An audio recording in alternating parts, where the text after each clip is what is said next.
ಆ ನಂತರ ಬಲ ಅಂದ್ರೆ ವಿದ್ಯುತ್ ಪ್ರವಾಹದ ಕಾಂತೀಯ ಪರಿಣಾಮಗಳು ಅಂದ್ರೆ ಎಲೆಕ್ಟ್ರೋಮ್ಯಾಗ್ನೆಟಿಕ್ ಇಂಡಕ್ಷನ್ ಅಂತ. ಎಲೆಕ್ಟ್ರೋಮ್ಯಾಗ್ನೆಟಿಕ್ ಇಂಡಕ್ಷನ್ ಅಂತ ಇಲ್ಲಿ ಸಾಮಾನ್ಯವಾಗಿ ಒಂದು ಕಾಂತ ಶಕ್ತಿ ಮತ್ತು ವಿದ್ಯುತ್ ಶಕ್ತಿ. ಈಗ ಒಂದು ಅಯಸ್ಕಾಂತವನ್ನು ತೆಗೆದುಕೊಂಡಾಗ ಅಯಸ್ಕಾಂತದಲ್ಲಿ ಏನಾಗುತ್ತಪ್ಪ ಅಂತಂದ್ರೆ ಒಂದು ಉತ್ತರ ಧ್ರುವ ಮತ್ತು ದಕ್ಷಿಣ ಧ್ರುವಗಳಿರ್ತವೆ ಅಯಸ್ಕಾಂತದ್ದು. ಇಲ್ಲಿ ಅಯಸ್ಕಾಂತವನ್ನು ತೆಗೆದುಕೊಂಡ್ರೆ ಎರಡು ಅಯಸ್ಕಾಂತ ತೆಗೆದುಕೊಂಡಾಗ ಏನಾಗುತ್ತಪ್ಪ ಅಂತಂದ್ರೆ ಅಯಸ್ಕಾಂತ ತನ್ನ ಸುತ್ತಲೂ ಏನಾಗುತ್ತೆ ಒಂದು ಕಾಂತ ಕ್ಷೇತ್ರವನ್ನ ಒಳಗೊಂಡಿರುತ್ತೆ. ಇದನ್ನ ನಾವೇನಂತೀವಿ ಮ್ಯಾಗ್ನೆಟಿಕ್ ಫೀಲ್ಡ್ ಅಂತ. ಅಯಸ್ಕಾಂತದಲ್ಲಿ ಅಯಸ್ಕಾಂತ ನಾವು ಇನ್ನೊಂದು ಪಕ್ಕಕ್ಕೆ ಇನ್ನೊಂದು ಅಯಸ್ಕಾಂತ ತೆಗೆದುಕೊಂಡಾಗ ಏನಾಗುತ್ತಪ್ಪ ಅಂತಂದ್ರೆ ಅದರ ಮೇಲೆ ತನ್ನ ಪ್ರಭಾವವನ್ನ ಬೀರ್ತಾರೆ. ಇದನ್ನ ನಾವೇನಂತೀವಪ್ಪ ಅಂತಂದ್ರೆ ಕಾಂತ ಕ್ಷೇತ್ರ ಮ್ಯಾಗ್ನೆಟಿಕ್ ಫೀಲ್ಡ್ ಅಂತ. ಅಂದ್ರೆ ಕಾಂತ ಕ್ಷೇತ್ರ ಅಂತಂದ್ರೆ ಏನಪ್ಪಾ ಅಂತಂದ್ರೆ ಅಯಸ್ಕಾಂತದ ಸುತ್ತಲೂ ತನ್ನ ಬಲವಿರುವ ಕ್ಷೇತ್ರವನ್ನು ನಾವೇನಂತೀವಿ ಕಾಂತ ಕ್ಷೇತ್ರ. ಅಯಸ್ಕಾಂತದ ಸುತ್ತಲೂ ತನ್ನ ಪ್ರಭಾವವಿರುವಂತಹ ಕ್ಷೇತ್ರವನ್ನು ನಾವೇನಂತೀವಿ ಇವಾಗ ಕಾಂತ ಕ್ಷೇತ್ರ. ಇಲ್ಲಿ ಮ್ಯಾಗ್ನೆಟಿಕ್ ಫೀಲ್ಡ್ ಅಲ್ಲಿ ಏನಂದ್ರೆ ಯಾವ ರೀತಿ ಒಂದು ಪ್ರಭಾವವನ್ನು ಬೀರುತ್ತೆ. ಈಗ ಈ ರೀತಿ ಒಂದು ಇದು ನಾವೇನಂತೀವಪ್ಪ ಅಂದ್ರೆ ದಂಡಕಾಂತ. ಇಲ್ಲಿ ಒಂದು ಹಾಳೆಯಲ್ಲಿ ಒಂದು ದಂಡಕಾಂತವನ್ನು ತೆಗೆದುಕೊಂಡು ನಾವು ಅದರ ಸುತ್ತಲೂ ಒಂದು ಕಬ್ಬಿಣದ ಚೂರುಗಳನ್ನು ಹಾಕಿದ್ವಿ. ಅದರ ಸುತ್ತಲೂ ಕಬ್ಬಿಣದ ಚೂರುಗಳನ್ನು ಹಾಕಿದ್ರೆ ಏನಾಗ್ತವಪ್ಪ ಅಂತಂದ್ರೆ ಕಬ್ಬಿಣದ ಚೂರುಗಳು ಈ ಒಂದು ಉತ್ತರ ಧ್ರುವ ಮತ್ತು ದಕ್ಷಿಣ ಧ್ರುವ ಪ್ರದೇಶಗಳು ನೋಡಿ ನಾವು ಒಂದು ದಂಡಕಾಂತ ತೆಗೆದುಕೊಂಡು ಅದರ ಸುತ್ತಲೂ ಸುಮ್ಮನೆ ನಾವು ಕಬ್ಬಿಣದ ಹುಡಿಯನ್ನು ಬಿಟ್ಟರೆ ಏನಾಗುತ್ತಪ್ಪ ಅಂತಂದ್ರೆ ಕಬ್ಬಿಣದ ಸಣ್ಣ ಸಣ್ಣ ರಜೆಗಳು ಏನಾಗ್ತವಪ್ಪ ಅಂತಂದ್ರೆ ಹೆಚ್ಚು ಉತ್ತರ ಧ್ರುವ ಮತ್ತು ದಕ್ಷಿಣ ಧ್ರುವ ಪ್ರದೇಶಗಳಲ್ಲಿ ಹೆಚ್ಚು ಅಂಟಿಕೊಂಡು ಆ ನಂತರ ತನ್ನಿಂದ ತಾನೇ ಏನಾಗ್ತವಪ್ಪ ಅಂತಂದ್ರೆ ತನ್ನಿಂದ ತಾನೇ ಕಾಂತ ಕ್ಷೇತ್ರದ ಸುತ್ತಲೂ ಈ ರೀತಿಯಾಗಿ ಏನಾಗ್ತವಪ್ಪ ಅಂತಂದ್ರೆ ತನ್ನಿಂದ ತಾನೇ ಸೆಪರೇಟ್ ಆಗ್ತದೆ. ಇಲ್ಲಿ ಇದಕ್ಕೊಂದು ಒಂದು ಪ್ರಯೋಗ ಬರುತ್ತೆ ನಿಮ್ಗೊಂದು ಕೇಳ್ತಾರೆ ಎಕ್ಸಾಮ್ ಏನಪ್ಪಾ ಅಂತಂದ್ರೆ ಅಯಸ್ಕಾಂತದ ಸುತ್ತಲೂ ಕಾಂತೀಯ ಬಲರೇಖೆಗಳನ್ನು ಗುರುತಿಸುವ ಒಂದು ಪ್ರಯೋಗವನ್ನು ವಿವರಿಸಿ ಅಂತ ಕೇಳ್ತಾರೆ. ಏನೈತಪ್ಪ ಅಂತಂದ್ರೆ ಈಗ ನೀವು ಒಂದು ದಂಡಕಾಂತ ತೆಗೆದುಕೊಂಡಿರ್ತೀರಿ, ಇನ್ನೊಂದು ಕಂಪಾಸ್ ಬಾಕ್ಸ್ ಅಂತ ಬರುತ್ತೆ. ಕಂಪಾಸ್ ಬಾಕ್ಸ್ ಅಂತಂದ್ರೆ ಏನಪ್ಪಾ ಅಂದ್ರೆ ದಿಕ್ಸೂಚಿ ಅಂತ.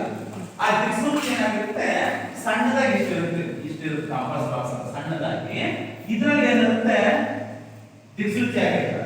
ಇದು ಗ್ಲಾಸ್ ಕೇಸ್ ಅಲ್ಲಿ ಇರುತ್ತೆ, ಗ್ಲಾಸ್ ಒಳಗೆ ದಿಕ್ಸೂಚಿ ಇರುತ್ತೆ. ಈ ದಿಕ್ಸೂಚಿಯನ್ನು ನಾವೇನ್ ಮಾಡಬೇಕಪ್ಪ ಅಂತಂದ್ರೆ ಈ ಉತ್ತರ ಧ್ರುವದಲ್ಲಿ ಇರಿಸಬೇಕು. ಉತ್ತರ ಧ್ರುವದಲ್ಲಿ ಇರಿಸಿದಾಗ ಏನಾಗುತ್ತೆ ದಿಕ್ಕನ್ನ ಈ ರೀತಿ ತೋರಿಸಬೇಕು. ಇಲ್ಲೊಂದು ಪಾಯಿಂಟ್ ಗುರುತು ಮಾಡಬೇಕು. ಆ ನಂತರ ಇಲ್ಲಿದ್ದಾಗ ಏನಾಗುತ್ತೆ ಮತ್ತೆ ಈ ಕಡೆ ಗುರುತಿಸುತ್ತೆ. ಮತ್ತೆ ನೆಕ್ಸ್ಟ್ ಇನ್ನೊಂದು ದಿಕ್ಕದಾಗ ಏನಾಗುತ್ತೆ ಈ ರೀತಿ ನೆಕ್ಸ್ಟ್ ಹಿಂಗೆ ಈ ರೀತಿಯಾಗಿ ಆ ಒಂದು ದಿಕ್ಸೂಚಿಯನ್ನ ಸಸ್ಯ ಬಂದಾಗ ಏನಾಗ್ತಪ್ಪ ಅಂತಂದ್ರೆ ಈ ರೀತಿ ಮಾರ್ಕ್ಗಳು ಪ್ರಯೋಗ ಹೇಳ್ತಾರೆ. ದಂಡಕಾಂತದ ಸುತ್ತಲೂ ಕಾಂತಿ ದಿಕ್ಸೂಚಿಯನ್ನು ಉಪಯೋಗಿಸಿ ಕಾಂತೀಯ ಬಲರೇಖೆಗಳನ್ನ ಎಳೆಯಿರಿ. ಏನ್ ಮಾಡ್ತೀವಿ ಒಂದು ಡ್ರಾಯಿಂಗ್ ಅಯಸ್ಕಾಂತ ಇಟ್ಕೊಂತೀವಿ, ಅದನ್ನ ಗುಡ್ಸ್ಕೊಂತೀವಿ, ಬಾರ್ಡರ್ ಗುಡ್ಸ್ಕೊಂತೀವಿ. ಆ ನಂತರ ಉತ್ತರ ಧ್ರುವದಲ್ಲಿ ನಾವೇನ್ ಮಾಡ್ತೀವಿ ಆ ಕಂಪಾಸ್ ಇಡ್ತೀವಿ. ಕಂಪಾಸ್ ಇಟ್ಟಾಗ ಏನಾಗುತ್ತಪ್ಪ ಅಂತಂದ್ರೆ ನಾವು ಇಲ್ಲಿ ಒಂದು ಸಸ್ಯ ಅಂತ ಬರ್ತೀವಿ, ಸಸ್ಯ ಅಂತ ಬರ್ತೀವಿ.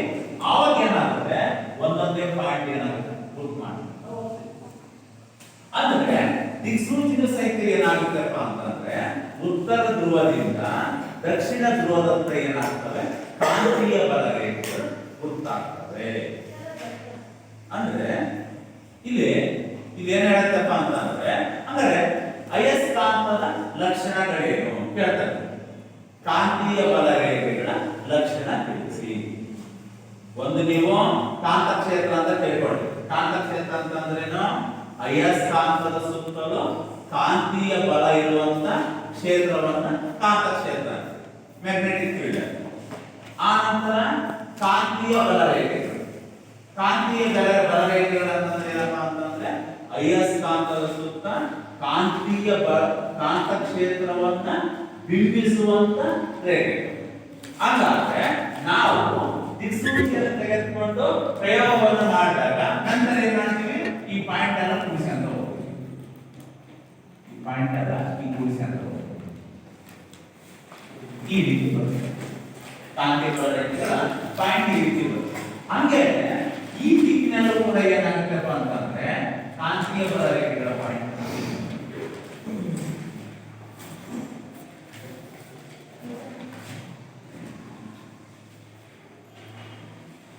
ಇವು ಕಾಂತೀಯ ಬಲರೇಖೆ. ನಿಮಗೆ ಒಂದು ಚಿತ್ರ ಕೇಳ್ತಾರೆ, ಕಾಂತೀಯ ಬಲರೇಖೆಗಳ ಚಿತ್ರವನ್ನು ಬರೆಯಿರಿ ಅಂತ. ಹಾಗಾದ್ರೆ ಅಯಸ್ಕಾಂತದ ಸುತ್ತಲೂ ಏನಾಗ್ತದೆ, ಈ ರೀತಿ ಕಾಂತೀಯ ಬಲರೇಖೆಗಳು ನೋಡುತ್ತೆ. ಹಾಗಾದ್ರೆ ಕಾಂತೀಯ ಬಲರೇಖೆಗಳ ಲಕ್ಷಣ ಏನಂತಂದ್ರೆ ಕೇಳ್ತಾರೆ, 4 ಪಾಯಿಂಟ್ಸ್ ಇರುತ್ತೆ. ಕಾಂತೀಯ ಬಲರೇಖೆಗಳ 4 ಪಾಯಿಂಟ್ಸ್ ಇರುತ್ತೆ. ಒಂದೇನೇನಪ್ಪ ಅಂತಂದ್ರೆ ಕಾಂತೀಯ ಬಲರೇಖೆಗಳು ಉತ್ತರ ಧ್ರುವದಲ್ಲಿ ಉತ್ತರಿತವಾಗಿ ದಕ್ಷಿಣ ಧ್ರುವದಲ್ಲಿ ಲೀನವಾಗ್ತವೆ.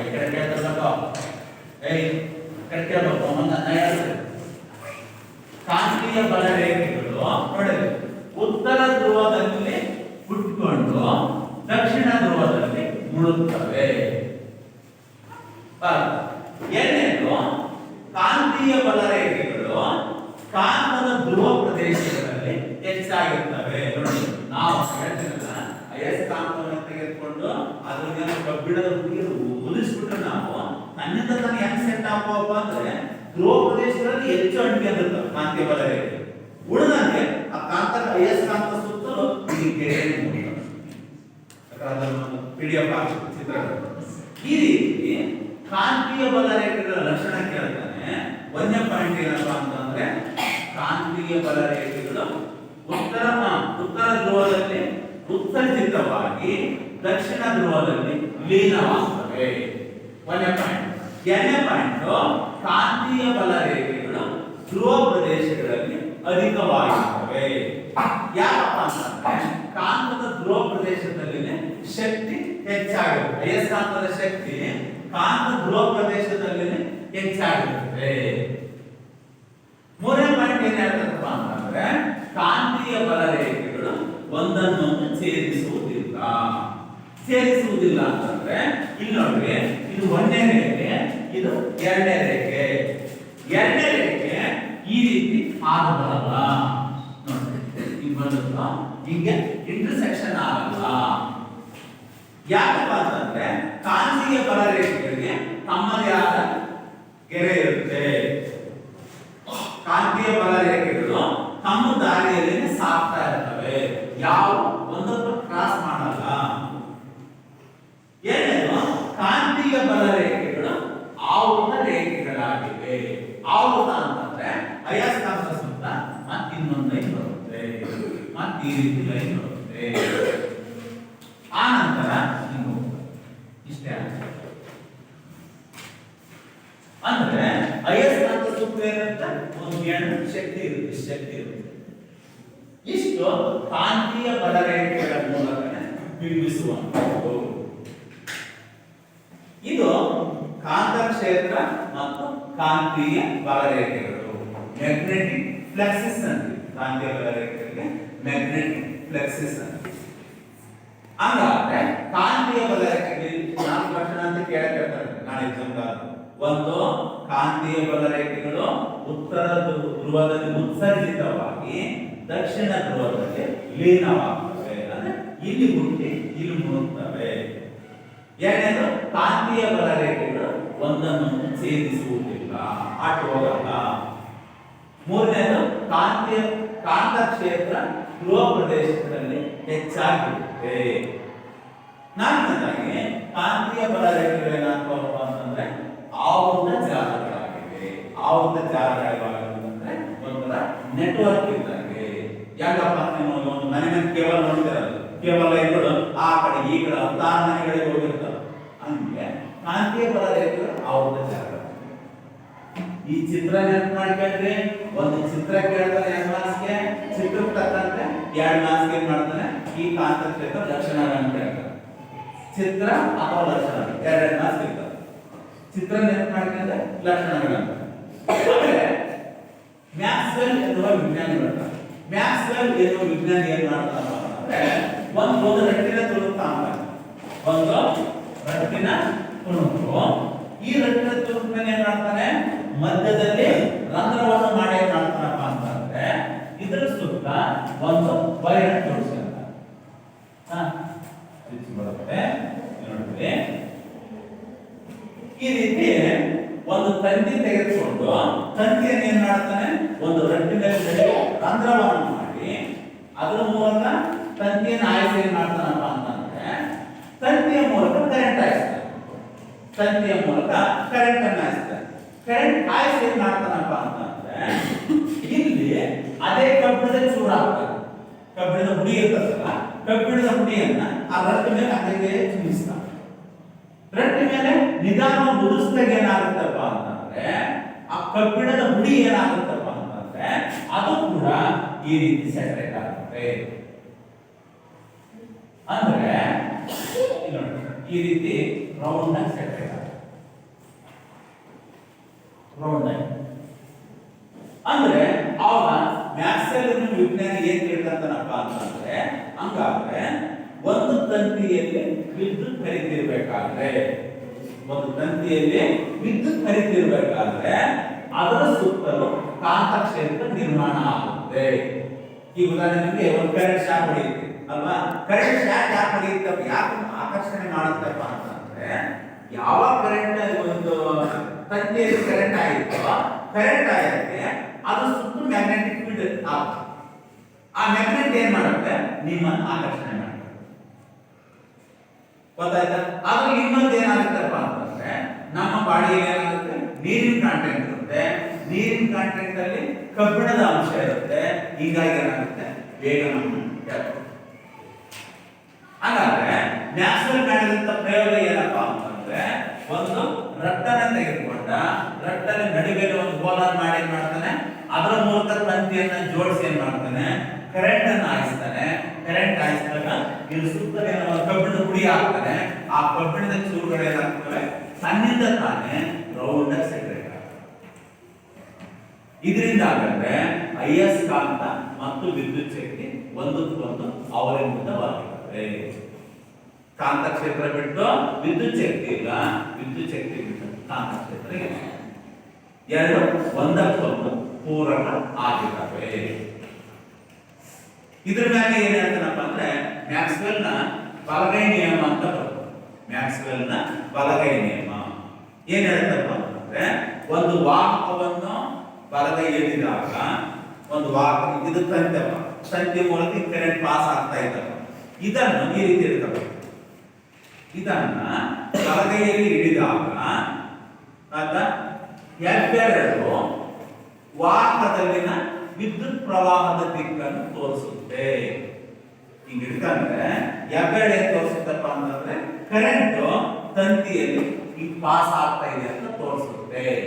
ಹಾಗಾದ್ರೆ ಉಳಿದ ಬೆರಳುಗಳು ಈ ರೀತಿ ಸುತ್ತಿದವಲ್ಲ, ಇದೇನ್ ತೋರಿಸುತ್ತಪ್ಪ ಅಂತಂದ್ರೆ ಇಲ್ಲಿ ಒಂದು ವಿದ್ಯುತ್ ಕ್ಷೇತ್ರದ ಸುತ್ತ ಕಾಂತಕ್ಷೇತ್ರ ನಿರ್ಮಾಣ ಆಗಿದೆ. ಅಂದ್ರೆ ಕರೆಂಟ್ ತಂತಿಯಲ್ಲಿ ಈ ರೀತಿ ಪ್ರವಹಿಸ್ತಾ ಇದ್ರೆ ಕಾಂತಕ್ಷೇತ್ರ ಅದರ ಸುತ್ತಲೂ ಇರುತ್ತೆ. ಅದರ ಸುತ್ತಲೂ ಕಾಂತಕ್ಷೇತ್ರ ಇರುತ್ತೆ. ಅದೇ ಪ್ರಯೋಗದ ಈ ಒಂದು ರಟ್ಟಿನ ಪ್ರಯೋಗವನ್ನು ತೋರಿಸುತ್ತದೆ. ಇದು ಮ್ಯಾಕ್ಸ್ವೆಲ್ ನ ಬಲಗೈ ಹಿಡಿಗಟ್ಟು ನಿಯಮ. ಅಂದ್ರೆ ಬಲಗೈನಲ್ಲಿ ಒಂದು ವಾಹಕವನ್ನು ಹಿಡಿದುಕೊಂಡಾಗ ಹೆಬ್ಬೆರಳು ವಿದ್ಯುತ್ ಪ್ರವಾಹದ ದಿಕ್ಕನ್ನ, ಉಳಿದ ಬೆರಳುಗಳು ಕಾಂತಕ್ಷೇತ್ರದ ದಿಕ್ಕನ್ನ ಸೂಚಿಸುತ್ತವೆ. ನೆಕ್ಸ್ಟ್ ನಾನು ಹೇಳ್ತಾನಲ್ಲ ದಿಕ್ಸೂಚಿ ಪ್ಲಸ್ ಅಯಸ್ಕಾಂತ. ನಾವು ದಿಕ್ಸೂಚಿ ಅಥವಾ ಅಯಸ್ಕಾಂತ ತೆಗೆದುಕೊಂಡಾಗ ಹೇಳ್ತೀನಲ್ಲ, ಎರಡು ಅಯಸ್ಕಾಂತಗಳಲ್ಲಿ ಏನಾಗುತ್ತಪ್ಪ ಅಂತಂದ್ರೆ ಸಜಾತಿಯ ಧ್ರುವಗಳು ವಿಕರ್ಷಿಸುತ್ತವೆ. ನೀವು ಅಯಸ್ಕಾಂತ ನೋಡಿ, ಸಜಾತಿಯ ಧ್ರುವಗಳು ವಿಕರ್ಷಣೆ ಮಾಡುತ್ತವೆ, ಒಂದಕ್ಕೊಂದು ಸೇರಲ್ಲ. ವಿಜಾತಿಯ ಧ್ರುವಗಳು ಒಂದಕ್ಕೊಂದು ಆಕರ್ಷಣೆ ಮಾಡ್ತವೆ. ಅದೇ ರೀತಿ ಒಂದು ಅಯಸ್ಕಾಂತ ಒಂದು ದಿಕ್ಸೂಚಿ ಇಟ್ಕೊಂಡ್ರೆ, ನಾವು ಒಂದು ಅಯಸ್ಕಾಂತ ನಾರ್ತ್ ಮತ್ತು ಸೌತ್. ಇಲ್ಲೊಂದು ದಿಕ್ಸೂಚಿಯನ್ನು ಇಟ್ಕೊಂಡ್ರೆ ದಿಕ್ಸೂಚಿಯನ್ನ ಇಲ್ಲಿ ಇದು ನಾರ್ತ್ ದಿಕ್ಕು ಸೂಚಿಸುತ್ತೆ. ಯಾವಾಗ ಇದು ಸೌತ್ ಅಯಸ್ಕಾಂತ ತೆಗೆದುಕೊಂಡ್ರೆ ಏನ್ ಮಾಡುತ್ತೆ, ಅವಾಗ ಆ ಇದು ನೀಡಿರುತ್ತಲ್ಲ ಕಂಪಾಸ್ ನೀಡಿರುತ್ತಲ್ಲ ಅದು ಶೇಕ್ ಆಗ್ತಾ ಇದೆ.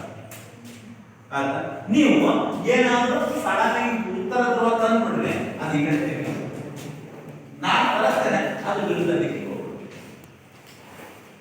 ಅಂದ್ರೆ ಅಯಸ್ಕಾಂತದಲ್ಲಿ ಸಜಾತೀಯ ಧ್ರುವಗಳು ಆಕರ್ಷಣೆ ಮಾಡ್ತವೆ, ಸರ್ ವಿಕಸಿಸ್ತವೆ, ವಿಜಾತೀಯ ಧ್ರುವಗಳು ಆಕರ್ಷಣೆ ಮಾಡ್ತವೆ. ಇದು ಅಯಸ್ಕಾಂತದ ಈ ಒಂದು ಧ್ರುವಗಳು. ನೆಕ್ಸ್ಟ್ ಕಾಂತೀಯ ಬಲರೇಖೆಗಳು, ಆನಂತರ ಮ್ಯಾಕ್ಸ್ವೆಲ್ನ ಹಿಡಿಗಟ್ಟು ನಿಯಮ. ಅರ್ಥ? ಆನಂತರ ಬರುವಂಥದ್ದು ಸೊಲೆನಾಯ್ಡ್ ಅಂತ ಬರುತ್ತೆ. ಸೊಲೆನಾಯ್ಡ್ ಅಂತಂದ್ರೆ ಏನಪ್ಪಾ ಅಂತಂದ್ರೆ ನೀವು ತಂತಿಯನ್ನ ಸಿಲಿಂಡರ್ ಆಕಾರಕ್ಕೆ ಸುತ್ತೋದು. ಒಂದು ತಂತಿ ತಗೊಂಡು ಈ ರೀತಿ ಸಿಲಿಂಡರ್ ಆಕಾರಕ್ಕೆ ಸ್ಪ್ರಿಂಗ್, ಒಂದು ಬ್ರೆಡ್ ಸ್ಪ್ರಿಂಗ್ ಇರುತ್ತಲ್ಲ, ಆಮೇಲೆ ನೀವು ಸುತ್ತಿದ್ರೆ ಇದನ್ನ ನಾವೇನಂತೀವಪ್ಪ ಅಂತಂದ್ರೆ ಸೊಲೆನಾಯ್ಡ್. ಅವಾಹಕ ತಂತಿಯನ್ನ ಸಿಲಿಂಡರ್ ಆಕಾರದಲ್ಲಿ ಸುತ್ತಿರೋದನ್ನ ನಾವೇನಂತೀವಿ ಸೊಲೆನಾಯ್ಡ್. ಅವಾಹಕ ತಂತಿಯನ್ನ ಸಿಲಿಂಡರ್ ರೂಪದಲ್ಲಿ ಸುತ್ತಿರೋದನ್ನ ನಾವೇನಂತೀವಿ ಸೊಲೆನಾಯ್ಡ್. ಇದನ್ನ ಕೇಳ್ತಾರೆ, ಒಂದು ಡೆಫಿನಿಷನ್ ಕೇಳ್ತಾರೆ. ಸೊಲೆನಾಯ್ಡ್ ಎಂದರೆ ಏನು ಅಂತ ಅಂದ್ರೆ ಅವಾಹಕ ತಂತಿಯನ್ನ ಸಿಲಿಂಡರ್ ಆಕಾರದಲ್ಲಿ ಸುತ್ತಿರುವಂತಹ ಜೋಡಣೆಯನ್ನ ಸೊಲೆನಾಯ್ಡ್. ಇದಾದ ನಂತರ ಬರುತ್ತದೆ ಏನಪ್ಪ ಅಂತಂದ್ರೆ ಒಂದು ಡೈನಮೋ ಮತ್ತು ಮೋಟಾರ್. ಡೈನಮೋ ಮತ್ತು ಮೋಟಾರ್.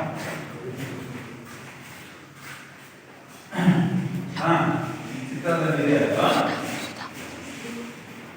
ಈಗ ಹೇಳಿದ್ರೆ ನೋಡಿ, ಜೋಗ, ಶಿವ ಸಮುದ್ರ ಅಲ್ಲೆಲ್ಲ ವಿದ್ಯುತ್ ಅನ್ನು ಹೆಂಗ್ ಉತ್ಪಾದನೆ ಮಾಡ್ತಾರೆ ಅಂತ ನೀವು ಕೆಲವೊಂದು ಯೂಟ್ಯೂಬ್ ನಲ್ಲಿ ನೋಡಿ ಅಂತ ಅಲ್ಲಿ ಒಂದು ಡಯಾಗ್ರಾಮ್ ತೋರಿಸ್ತಾರೆ ಯಾವ ರೀತಿ ವಿದ್ಯುತ್ ಅನ್ನು ಉತ್ಪಾದನೆ ಮಾಡ್ತಾರೆ. ಇಲ್ಲಿ ನೋಡಿ, ಇಲ್ಲಿ ಡ್ಯಾಮ್ ಬರುತ್ತೆ, ಇಲ್ಲೆಲ್ಲ ನೀರು ಸಂಗ್ರಹ ಆಗಿರುತ್ತೆ. ಡ್ಯಾಮ್ ಇಂದ ಏನ್ ಮಾಡ್ತಾರಪ್ಪ ಅಂತಂದ್ರೆ ಇಲ್ಲಿ ಮೂಲಕ ಒಂದು ಪೈಪ್ ತಗೊಂಡಿರ್ತಾರೆ. ಪೈಪ್ ನೀರಿನ ಫ್ಲೋ ಆಗುತ್ತೆ.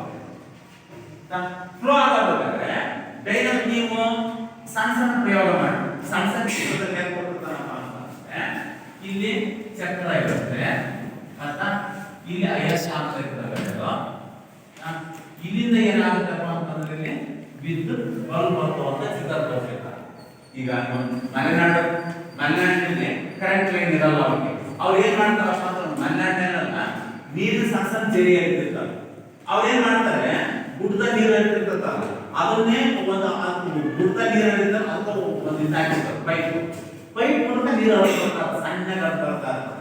ಅದಕ್ಕೆ ಏನ್ ಮಾಡ್ತಾರಪ್ಪ ಅಂತಂದ್ರೆ ಇಲ್ಲಿ ಈ ರೀತಿ ಚಕ್ರ ಜೋಡಿಸ್ತಾರೆ. ಚಕ್ರ ಇಟ್ಟು ಆ ಕಡೆ ಈ ಕಡೆ ಏನಾಗ್ತದಪ್ಪ ಅಂತಂದ್ರೆ ಅಯಸ್ಕಾಂತ ಚಕ್ರ ನೋಡಿ. ನಿಮ್ಗಂದ್ರೆ ಕರೆಂಟ್ ಹೆಂಗ್ ಉತ್ಪಾದನೆ ಆಗುತ್ತೆ ಅಂತ ಗೊತ್ತಿದೆ. ಕರೆಂಟ್ ಹೆಂಗ್ ಉತ್ಪಾದನೆ ನೋಡಿದ್ರೆ ಈ ಚಿತ್ರದಲ್ಲಿ ತೋರಿಸ್ತಾನಲ್ಲ, ಇಲ್ಲಿ ಚಕ್ರ ಇರ್ತದ, ನೀರು ಹರಿಯುತ್ತಲ್ಲ, ಜೋರ ನೀರು ಹರಿಯುತ್ತಲ್ಲ, ಹರಿಯ ಇರುತ್ತೆ, ಇಲ್ಲಿ ಚಕ್ರ ಇರ್ತದೆ, ಚಕ್ರ ತಿರುಗ್ತದೆ. ಆಯ್ತಾ? ಈ ಒಂದು ಚಕ್ರ ತಿರುಗಿದಾಗ ಏನ್ ಮಾಡ್ತಾರಪ್ಪ ಅಂತಂದ್ರೆ ಇಲ್ಲಿ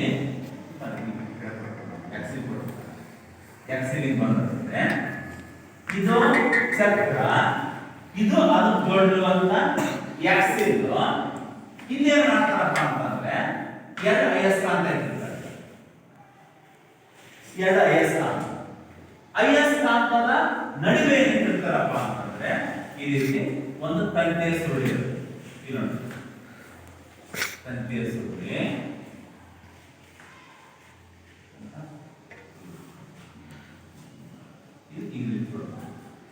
ನೋಡ್ರಿ, ಇದು ಎನ್ ಮತ್ತು ಎಸ್ ಅಯಸ್ಕಾಂತ. ಅಯಸ್ಕಾಂತದ ಎರಡು ಧ್ರುವಗಳು. ಧ್ರುವಗಳ ನಡುವೆ ಒಂದು ABCD ಅಂತ ಒಂದು ತಂತಿಯ ಸುರುಳಿ. ತಂತಿಯ ಸುರುಳಿ ಇವೇನಪ್ಪ ಅಂತಂದ್ರೆ ತಾಮ್ರದ ಪೂರ್ಣ ಉಂಗುರಗಳು, ತಾಮ್ರದ ಪೂರ್ಣ ರಿಂಗ್ಗಳು. ಇವೇನಾಗುತ್ತೆ, ಈ ಚಕ್ರ ಸುತ್ತಾ ಇರುತ್ತಲ್ಲ, ಚಕ್ರ ಜೋಡಿಸಿರ್ತಾರೆ, ಇದು ಈ ರೀತಿ ರೌಂಡ್ ಆಗ್ತಾರೆ. ರೌಂಡ್ ಆಗ್ತಿದ್ರೆ ಈ ಸರ್ಕಲ್ ಅಂದ್ರೆ ಕರೆಂಟ್ ಏನು ಉತ್ಪತ್ತಿ ಆಗುತ್ತೆ ಅಂತಂದ್ರೆ ನೋಡಿ, ಇವು ಎರಡು ಅಯಸ್ಕಾಂತ ಅದಾವಲ್ಲ, ಅಯಸ್ಕಾಂತದಲ್ಲಿ ಅಲ್ಲಿ ಕಾಂತ ಕ್ಷೇತ್ರ ನೋಡ್ರಿ, ಎರಡು ಅಯಸ್ಕಾಂತ ಇಲ್ಲಿ ಈ ಕಡೆಗೆ ಕಾಂತೀಯ ಬಲ ರೇಖೆ ಹರಿತಾ ಇರ್ತದೆ. ಕಾಂತೀಯ ಬಲ ರೇಖೆಗಳು ಉತ್ತರ ಧ್ರುವದಿಂದ ದಕ್ಷಿಣ ಧ್ರುವ ಹರಿತಾ ಇರ್ತದೆ. ಇದು ತಂತಿಯ ಸುರುಳಿ ಜೋರಾಗಿ ರೊಟೇಷನ್ ಆಗ್ತಾರೆ. ರೊಟೇಷನ್ ಆಗಬೇಕಾದ್ರೆ ಏನಾಗುತ್ತಪ್ಪ ಅಂತಂದ್ರೆ ಕಾಂತೀಯ ಬಲ ರೇಖೆಗಳು ಕಟ್ ಆಗ್ತಾರೆ. ಕಾಂತೀಯ ಕಟ್ ಆಗ್ತಾರೆ. ಆ ಕಟ್ ಆಗೋದ್ರಿಂದ ಏನಾಗುತ್ತಪ್ಪ ಅಂತಂದ್ರೆ ವಿದ್ಯುತ್ ಶಕ್ತಿ ಉತ್ಪಾದನೆ. ಕಟ್ ಆಗೋದ್ರಿಂದ ವಿದ್ಯುತ್ ಶಕ್ತಿ ಉತ್ಪಾದನೆ. ಇದು ಎಷ್ಟು ಡೈನಮೋ ಏನು ಕೆಲಸ ಮಾಡುತ್ತೆ ಅಂತ. ಆದ್ರಿಂದ ಯಾಕೆ ಜೋಗ ಶಿವನ ಸಮುದ್ರ ಅದೆಲ್ಲ ಯಾಕೆ ತಂದರಪ್ಪ ಅಂತಂದ್ರೆ ಡ್ಯಾಮ್ ನೀರನ್ನು ಬಳಸಿ ಏನ್ ಮಾಡ್ತಾರೆ, ಕರೆಂಟ್ ಉತ್ಪಾದನೆ. ಯಾವ ರೀತಿ ಉತ್ಪಾದನೆ ಮಾಡ್ತಾರೆ, ಚಕ್ರಗಳನ್ನು ತಿರುಗಿಸನ್ ಮಾಡ್ತಾರೆ. ಇವು ಇಂತ ಹಲವಾರು ಪ್ರಯೋಗದಲ್ಲಿ ವಿದ್ಯುತ್ ಇರ್ತವೆ, ಡ್ಯಾಮ್ ವಿದ್ಯುತ್ ಇರ್ತವೆ. ಅದರಿಂದ ಏನ್ ಮಾಡ್ತಾರಪ್ಪ ಅಂತಂದ್ರೆ ಈ ಕರೆಂಟ್ ಅನ್ನು ಪ್ರೊಡ್ಯೂಸ್ ಮಾಡ್ತಾರೆ.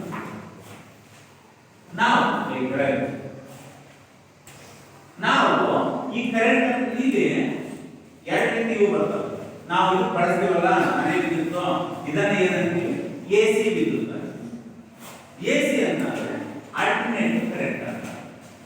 ಆಲ್ಟರ್ನೇಟಿವ್ ಕರೆಂಟ್ ಅಂತ ಯಾಕೆ ಅಂತೀವಪ್ಪ ಅಂತಂದ್ರೆ ಸೆಕೆಂಡ್ ವಿದ್ಯುತ್ ಪ್ರವಾಹದ ದಿಕ್ಕು ಚೇಂಜ್ ಆಗ್ತದೆ. ಯಾಕೆ ಹೈ ವೋಲ್ಟೇಜ್ ಬರುತ್ತಲ್ಲ, ಹೈ ವೋಲ್ಟೇಜ್ ಬರುತ್ತೆ, ಸೆಕೆಂಡ್ ಏನಾಗುತ್ತೆ, ವಿದ್ಯುತ್ ಪ್ರವಾಹದ ದಿಕ್ಕು ಚೇಂಜ್ ಆಗ್ತದೆ. ನಿಮ್ಗೆ ಕೆಲವೊಂದು ನಾನು PDF ಹಾಕಿ ಒಂದು ಯಾವುದೋ ಒಂದು ಸ್ಲೈಡ್ ಹಾಕ್ತೀನಿ, ಆ ಕೋರ್ಸ್ ವಿದ್ಯುತ್ ಪ್ರವಾಹ ಇವಾಗಲೇ ಕೆಳಗೆ ಒಂದು ಸಲ ವಿದ್ಯುತ್ ಪ್ರವಾಹ ಏನಾಗುತ್ತೆ, ABCD ಮಾರ್ಗವಾಗಿ ಒಂದು ಸಲ ಆಗುತ್ತೆ. ಇನ್ನೊಂದ್ಸಲಿಗೆ CDBA ಮಾರ್ಗ ಒಂದ್ಸಲ ಹೊರಮಂಡಲದಲ್ಲಿ ಒಂದ್ಸರಿ ಹಿಂಗಿರುತ್ತೆ, ಹಿಂಗ್ ಬರುತ್ತೆ, ಮತ್ತಿಗಾಗುತ್ತೆ, ಮತ್ತಿಗೆ ಹೋಗುತ್ತೆ, ಜೋರ ರೊಟೇಷನ್ ಆಗ್ತದೆ. ಯಾವಾಗ ಈಗ ಅಡ್ಡ ಇರುತ್ತೋ ಮ್ಯಾಕ್ಸಿಮಮ್ ಕರೆಂಟ್ ಆಗುತ್ತೆ, ಯಾವಾಗ ವೃತ್ತ ಆಗುತ್ತೋ ಕರೆಂಟ್ ಫ್ಲೋ ಕಡಿಮೆ ಆಗುತ್ತೆ. ಈ ರೀತಿ ಒಂದು ಸಲ ABCD ಮಾರ್ಗವಾಗಿ ಬರುತ್ತೆ, ಒಂದ್ಸರಿ CDBA ಮಾರ್ಗವಾಗಿ ಚಕ್ರ ವೇಗವಾಗ್ತಿರ್ತಂತೆ ಸೆಕೆಂಡ್ ವಿದ್ಯುತ್ ಪ್ರವಾಹದಲ್ಲಿ ಬದಲಾವಣೆ. ನಮ್ಮ ಇಂಡಿಯಾದಲ್ಲಿ ವಿದ್ಯುತ್ ಪ್ರವಾಹದ ಸೈಕಲ್ಸ್ ಎಷ್ಟಪ್ಪ ಅಂತಂದ್ರೆ 50 ಸೈಕಲ್ಸ್, 50 ರೌಂಡ್ ಸೆಕೆಂಡಿಗೆ 50 ರೌಂಡ್. ಇದು ನಮ್ಮಲ್ಲಿ ಭಾರತ ದೇಶದಲ್ಲಿ ವಿದ್ಯುತ್ ಪ್ರವಾಹ ಉಂಟಾಗುವಂತಹ ಒಂದು ಸ್ಪೀಡ್.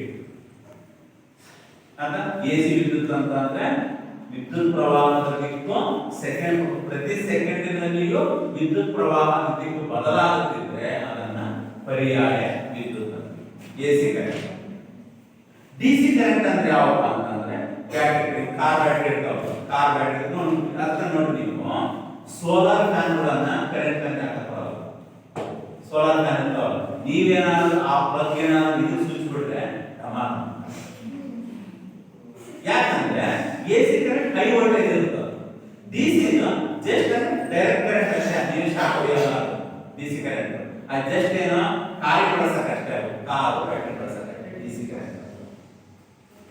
ಅದಕ್ಕೆ ಡಿಸಿ ಅಂದ್ರೆ ಡೈರೆಕ್ಟ್ ಕರೆಂಟ್ ಅಂತ, ಎಸಿ ಅಂತಂದ್ರೆ ಆಲ್ಟರ್ನೇಟಿವ್ ಕರೆಂಟ್, ಪರ್ಯಾಯ ವಿದ್ಯುತ್ ಶಕ್ತಿ, ನೇರ ವಿದ್ಯುತ್ ಶಕ್ತಿ. ಇದು ಡೈನಮೋ. ಡೈನಮೋ ಅಂತಂದ್ರೆ ಏನಪ್ಪಾ ಅಂತ ಇದಕ್ಕೆ ಡೈನಮೋ ಅಂತಂದ್ರೆ ಏನು, ಯಾಂತ್ರಿಕ ಶಕ್ತಿಯನ್ನ ವಿದ್ಯುತ್ ಶಕ್ತಿಯನ್ನಾಗಿ ಬದಲಾಯಿಸುವಂತ ಸಾಧನ. ಯಾಂತ್ರಿಕ ಶಕ್ತಿ ಅಂತಂದ್ರೆ ಯಾವುದು, ನೀರನ್ನ ಡ್ಯಾಮ್ ನಲ್ಲಿ ಬಿಡುವಂತದ್ದು, ಅದು ಯಾಂತ್ರಿಕ ಶಕ್ತಿ. ಯಾಂತ್ರಿಕ ಶಕ್ತಿಯಿಂದ ವಿದ್ಯುತ್ ಶಕ್ತಿಯನ್ನಾಗಿ ಉತ್ಪಾದಿಸುವ ಸಾಧನವನ್ನು ನಾವೇನುಂತೀವಿ, ಡೈನಮೋ ಅಥವಾ ವಿದ್ಯುತ್ ಜನಕ. ಈ ಉದಾಹರಣೆ ಏನಪ್ಪಾ ಅಂತಂದ್ರೆ ನೀವು ಕೂಡ ಒಂದು ಮನೆಯಲ್ಲಿ ಕರೆಂಟ್ ಹೋದಾಗ ಜನರೇಟರ್ ತಂದಿರ್ತೀವಿ ಅಲ್ವಾ, ಆ ಜನರೇಟರ್ ಏನ್ ಮಾಡ್ತೀವಿ ನೀವು, ಒಂದ್ಸಲ ಆನ್ ಮಾಡ್ಕೊಂತೀವಿ ಅಲ್ವಾ. ಮುಂದಿನ ಶಕ್ತಿ ಯಾವ್ದಕ್ಕೆ, ನೀವೇ ಪೆಟ್ರೋಲ್ ಡೀಸೆಲ್ ಹಾಕಿರ್ತೀರಲ್ಲ, ಪೆಟ್ರೋಲ್ ಡೀಸೆಲ್ ಮುಂದಿನ ಶಕ್ತಿ ಅದು. ಡ್ಯಾಮ್ ನಲ್ಲಿ ನೀರು ಹೆಂಗ್ ಬೀಳುತ್ತೋ ಇಲ್ಲಿ ಪೆಟ್ರೋಲ್ ಡೀಸೆಲ್ ಹಾಕ್ತಿರಲ್ಲ ಆ ಶಕ್ತಿ.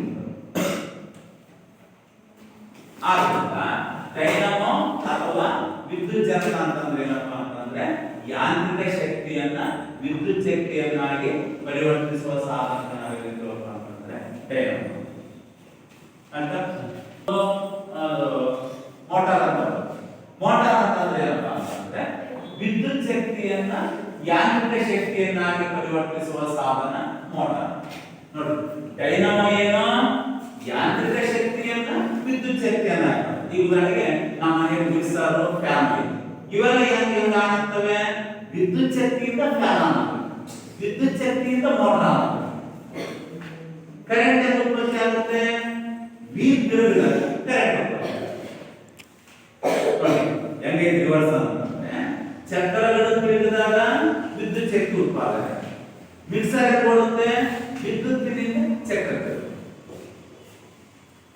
ಇಲ್ಲಿ ನಿಮಗೆ ಒಂದು ಡೈನಮೋ ಚಿತ್ರ ಕೇಳ್ತಾರೆ, ಸಾರಿ ಯಾವುದು ಮೋಟಾರ್ ಚಿತ್ರ ಕೇಳ್ತಾರೆ. ನೋಡಿ, ಮೋಟಾರ್ ನಲ್ಲಿ ಏನಿರುತ್ತಪ್ಪ ಅಂತಂದ್ರೆ ಇಲ್ಲಿ ಅಯಸ್ಕಾಂತ, ನೋಡಿ ಎನ್ ಎಸ್ ಅಂತಪ್ಪ ಅಂತಂದ್ರೆ ಕಾಂತೀಯ ಧ್ರುವಗಳಂತೆ, ಮ್ಯಾಗ್ನೆಟಿಕ್ ಪೋಲ್ಸ್ ಅಂತ ಇದೆ. ಅದ್ರ ನಡುವೆ ಇರ್ತಾರೆ ಒಂದು ಕಾಂತೀಯ ಸುರುಳಿ. ಇಲ್ಲಿ ನೋಡಿದ್ರೆ ಇವೇನಪ್ಪ ಅಂತಂದ್ರೆ ಎರಡು ಒಡಕು ಉಂಗುರಗಳು. ನೋಡಿ, ಡೈನಮೋದಲ್ಲಿ ಏನಿರುತ್ತೆ? ನೋಡಿ, ಡೈನಮೋದಲ್ಲಿ ಎರಡು ಪೂರ್ತಿ ರಿಂಗ್ ಇರ್ತವೆ. ಡೈನಮೋದಲ್ಲಿ ಎರಡು ಪೂರ್ತಿ ರಿಂಗ್ ಇರ್ತವೆ. ಆದ್ರೆ ಇದರಲ್ಲಿ ಮೋಟಾರ್ ನಲ್ಲಿ ಒಂದು ರಿಂಗ್ ಅನ್ನು ಏನ್ ಮಾಡ್ತಾನೆ? ಎರಡು ತುಂಡು ಮಾಡಿ ಇದು ಏನಪ್ಪ ಅಂತಂದ್ರೆ ಕಾರ್ಬನ್ ಬ್ರಷ್.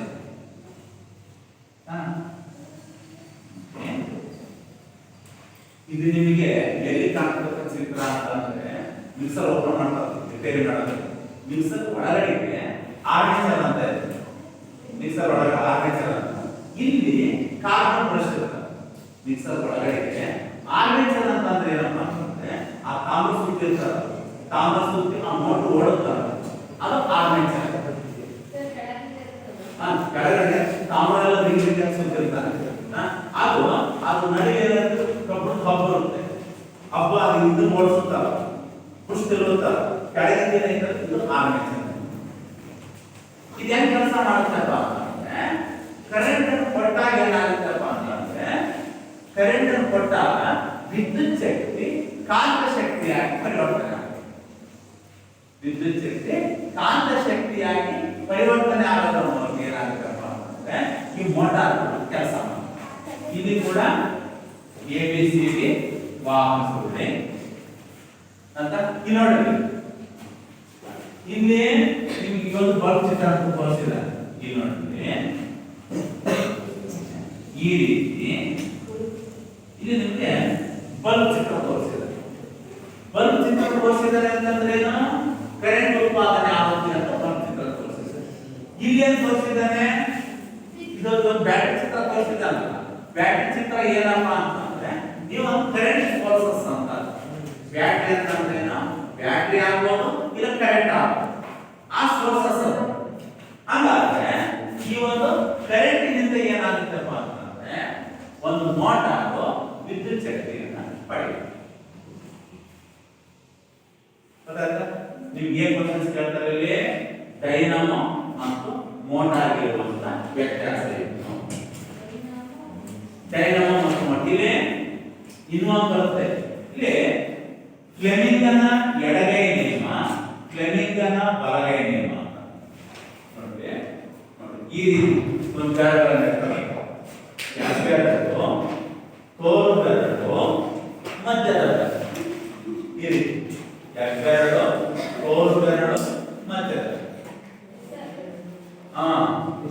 ಇಲ್ಲಿ ನೋಡಿ, ಕೆಳಗೆ ಹೆಬ್ಬೆರಳು, ತೋರು ಬೆರಳು ಮತ್ತು ಮಧ್ಯದ ಬೆರಳುಗಳನ್ನ ಪರಸ್ಪರ ಲಂಬವಾಗಿ ಇರಿಸಿಕೊಂಡಾಗ ಇಲ್ಲಿ ನೋಡಿ, ಇದಕ್ಕೆ ಇದು ಲಂಬವಾಗಿದೆ, ಇದಕ್ಕೆ ಇದು ಲಂಬವಾಗಿದೆ. ಪರಸ್ಪರ ಲಂಬವಾಗಿ ಇರಿಸಿಕೊಂಡಾಗ ಏನ್ ಹೇಳ್ತಾನೆ ಅಂತಂದ್ರೆ ತೋರು ಬೆರಳು ಕಾಂತಕ್ಷೇತ್ರದ ದಿಕ್ಕನ್ನ, ಮಧ್ಯದ ಬೆರಳು ಪ್ರೇರಿತ ವಿದ್ಯುತ್ ಪ್ರವಾಹದ ದಿಕ್ಕನ್ನ, ಅವಾಗ ಹೆಬ್ಬೆರಳು ವಾಹಕದ ಚಲನೆಯ ದಿಕ್ಕನ್ನ ಸೂಚಿಸುತ್ತದೆ. ಇಲ್ಲಿ ನೋಡ್ರಿ, ತೋರು ಬೆರಳು ಕಾಂತಕ್ಷೇತ್ರದ ದಿಕ್ಕು, ಮಧ್ಯದ ಬೆರಳು ಪ್ರೇರಿತ ವಿದ್ಯುತ್ ಪ್ರವಾಹದ ದಿಕ್ಕು, ಹೆಬ್ಬೆರಳು ವಾಹಕದ ಮೇಲಿನ ಬಲದ ದಿಕ್ಕನ್ನ ಸೂಚಿಸುತ್ತದೆ. ಇದು ಫ್ಲೆಮಿಂಗನ ಎಡಗೈ ನಿಯಮ. ಫ್ಲೆಮಿಂಗನ ಎಡಗೈ ನಿಯಮದಲ್ಲಿ ಯಾವ ಕೆಲಸ ಮಾಡುತ್ತೆ ಅಂತಂದ್ರೆ ಮೋಟಾರ್. ನೆಕ್ಸ್ಟ್ ಫ್ಲೆಮಿಂಗನ ಬಲಗೈ ನಿಯಮ, ಅದು ಕೂಡ ನೋಡಿ, ಬಲಗೈ ಬೆರಳು, ತೋರು ಬೆರಳು ಮತ್ತು ಮಧ್ಯದ ಬೆರಳುಗಳು ಪರಸ್ಪರ ಲಂಬವಾಗಿ ಸಿಕ್ಕೊಂಡಾಗ ತೋರು ಬೆರಳು ಕಾಂತಕ್ಷೇತ್ರದ ದಿಕ್ಕು ಸೇಮು, ಮಧ್ಯದ ಬೆರಳು ಪ್ರೇರಿತ ವಿದ್ಯುತ್ ಪ್ರವಾಹದ ದಿಕ್ಕನ್ನು ಸೂಚಿಸಿದರೆ ಹೆಬ್ಬೆರಳು ವಾಹಕದ ಮೇಲಿನ ಬಲ ಪ್ರಯೋಗದ ದಿಕ್ಕನ್ನು ಸೂಚಿಸುತ್ತದೆ. ಇದನ್ನ ಸಿಂಪಲ್ ಬಳಸ್ತೀವಿ ಅಂತ. ಒಟ್ಟು ಫ್ಲೆಮಿಂಗನ ಬಲಗೈ ನಿಯಮ ಮತ್ತು ಫ್ಲೆಮಿಂಗನ ಎಡಗೈ. ಇಲ್ಲಿ ಅಂದ್ರೆ ಇದನ್ನು ಕೇಳ್ತಾರೆ ಅಂದ್ರೆ ಡೈನಮೋ ಮತ್ತು ಮೋಟಾರ್ ಇರುವಂತ ವ್ಯತ್ಯಾಸ ತಿಳಿಸಿ. ಧನ್ಯವಾದ. ಯಾವುದು ಯಾಂತ್ರಿಕ ಶಕ್ತಿಯನ್ನ ವಿದ್ಯುತ್ ಶಕ್ತಿಯನ್ನ, ಮೋಟಾರು ವಿದ್ಯುತ್ ಶಕ್ತಿಯನ್ನ ಯಾಂತ್ರಿಕ ಶಕ್ತಿಯನ್ನಾಗಿ ಪರಿವರ್ತಿಸುತ್ತದೆ. ನೆಕ್ಸ್ಟ್ ಡೈನಮೋ ಫ್ಲೆಮಿಂಗನ ಬಲಗೈ ನಿಯಮ, ಮೋಟಾರು ಫ್ಲೆಮಿಂಗನ ಎಡಗೈ.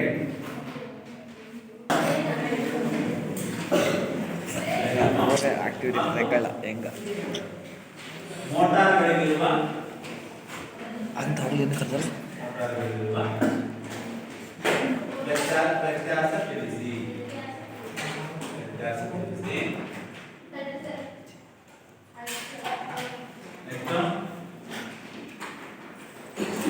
ಕಾಂತೀಯ ಬಲರೇಖೆಗಳು ಎಂದರೇನು?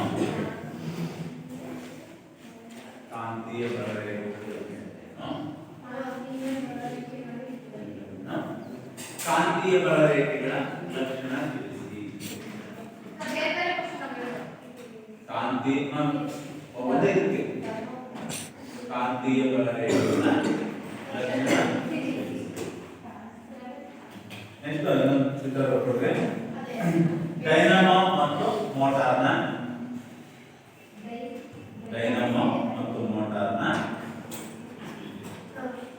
ಚಿತ್ರ ಬರೆದು ಭಾಗಗಳ